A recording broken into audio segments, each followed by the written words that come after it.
জোট আলহামদুলিল্লাহ আছে এবং আমরা যাদের কথা বললেন আমাদের সে সমস্ত ভাইরা ওনারা যে ব্রিফিং করেছেন তাদের মিটিংয়ের পরে বলেছেন যে আমরা জোটে আছি, জোট অব্যাহত আছে। এইটা আমাদের কথা যে জোট নিয়ে কোনো সমস্যা হয় না। জোট ঠিক আছে, জোট নিয়ে কোনো সমস্যা নাই, যে কারণে স্থগিত করা হয়েছে সেটা আমরা আবারও বলবো ইনশাআল্লাহ। এখনো তো সময় শেষ হয় নাই, নির্বাচনী প্রক্রিয়া আমরা আছি। আপনারা জানেন যে এখন যে সমস্ত আসনগুলো রিটার্নিং অফিসার প্রার্থিতা বাতিল বা স্থগিত করেছিলেন সেগুলো এখন আপিল শুনানি চলছে। কিছু কিছু আছে নির্বাচন কমিশনে আপিল শুনানি হচ্ছে, আর দুই একটা মামলা এখন হাইকোর্টে গিয়েছে থার্ড স্টেপে। এরপরে আরেকটা স্টেপ আছে ফোর্থ স্টেপ। সুতরাং নির্বাচনী প্রক্রিয়ার এখনো অনেকগুলো ধাপ বাকি আছে।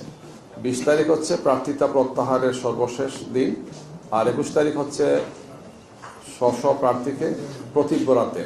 22 তারিখ থেকে আমাদের নির্বাচনী কার্যক্রম আরপি অনুযায়ী আমরা আরম্ভ করবো ইনশাআল্লাহ। এই জন্য এর মধ্যে ইনশাআল্লাহ আমাদের যে আলোচনাগুলো আছে, যে সমস্ত আসন নিয়ে আমাদের সমঝোতার বিষয়গুলো আমরা এখনো কনফার্ম করতে পারিনি। ইনশাআল্লাহ সেটা আপনারা জেনে যাবেন, দু একদিনের মধ্যে সেটা ফাইনাল হয়ে যাবে ইনশাআল্লাহ। টিকে রাখার জন্য জামাতের পক্ষ থেকে কতটুকু ছাড় দেব? কারণ আপনারা প্রথমে ছাড় দিবেন, যে আপনাদের দিকে আঙুল উঠছে যে আপনারা ছাড় দিচ্ছেন না, যতগুলো আসন ততটুকু দিচ্ছেন না, কমে যাচ্ছে। জামাত আসলে কতটুকু উদারতা করছে? আমরা দীর্ঘ সময় থেকে এই আলোচনা, এই প্রক্রিয়া আমরা আছি, এবং সেটি এক সময় 5 দল ছিল, তারপর 8 দল হয়েছে, এখন 11 দল হয়েছে। আমরা এই দলগুলো মিলে দীর্ঘ প্রায় 3 মাসের মতো বিভিন্ন কর্মসূচি দিয়ে ময়দানে আমরা ছিলাম। আমাদের 5 দফা দাবি ছিল, সেই সমস্ত দাবি নিয়ে আমরা কাজ করেছি।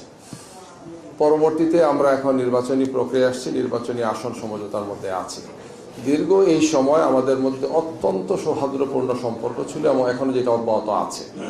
আসন সমঝোতা একটা বাস্তবিক একটা অনেক বড় বিষয়, তো এটা নিয়ে কিছু কিছু আলোচনা একটু বেশি সময় করতে হচ্ছে, যেহেতু আমরা 8 দলের যখন আসন সমঝোতাটা একটা পর্যায়ে আসছি তখন সে আরও 3টি দল আমাদের সাথে সম্পৃক্ত হয়েছে। এই কারণে আসন সমঝোতাটা আর একটু সময় নিয়েছে। আর আমাদের পক্ষ থেকে আমরা অত্যন্ত দৃঢ়তার সাথে বলতে চাই যে আলহামদুলিল্লাহ আমাদের এই চলমান 11 দলের সুন্দর একটি পরিবেশ এখনো আছে এবং সেটা আমরা অব্যাহত রাখবো, এবং আসন সমঝোতাটা আপনাদের সামনে আমরা যথাসময় ফাইনাল কথা বলতে পারবো ইনশাআল্লাহ। সব দল তার অবস্থান থেকে সর্বোচ্চ উদারতা, সহনশীলতা, সম্মান, মর্যাদা রেখেই ভূমিকা রাখছেন। যদি এই জোট ভেঙে যায় জামাতের অবস্থান কি হবে? নির্বাচনে আপনারা পিছিয়ে যাচ্ছেন? আমরা আশা করছি যে এই ধরনের কোনো সমস্যা হবে না ইনশাআল্লাহ।